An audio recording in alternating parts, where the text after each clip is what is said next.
انت ضحي.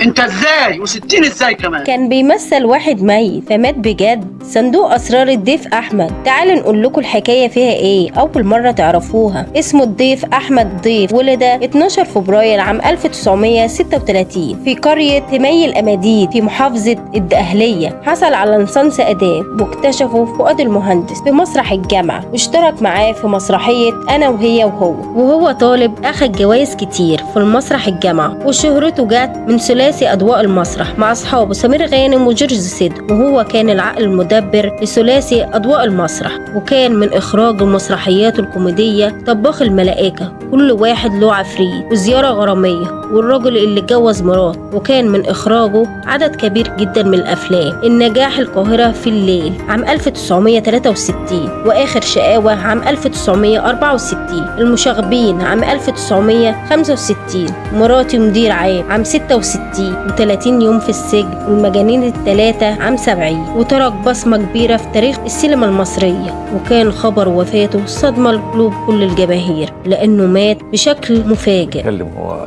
جد كده.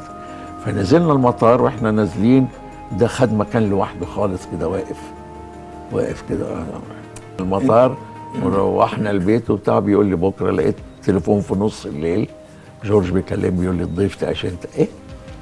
اتجوز من نبيلة مندور وخلف منها بنت الوحيدة رشا بعد سنة ونص من وفاته. كانت قصة موته غريبة جدا. الضيف أحمد كان مشتري حتة أرض ببلده، كان عاوز يبني عليها بيت هو واخواته. مات قبل ما يبني البيت، ووصى زوجته ووالدته قبل ما يموت ب6 شهور إنه يكملوا البيت، ووصاهم إنه يفضلوا في قريتهم اللي اتربوا فيها، ووصى إنه يدفن بجوار والده في قرية تمي الأماديد. المهم قصة وفاته كانت أغرب من الخيال. قبل ساعات من وفاته الضيف أحمد كان موجود في الأردن هو وأصحابه سمير وجورج، بعد ما حضروا فرح أخو الملك حسين ملك الأردن، وفي نفس الوقت شاهدوا فيلمهم الأخير مجانين الثلاثة. وبعد كده سافروا لمصر في مسرحية بيعملوها بروفا الأخيرة في مسرحية الرجل اللي اتجوز مرات، وكان فكرته وإخراجه، وكان بيمثل فيها دور واحد ميت، والضيف أحمد مثله بالظبط ونام في النعش. وهو اللي ده حصل بالفعل. بعد ما خلصوا البروفا الأخيرة روح البيت، ظهر عليه جهد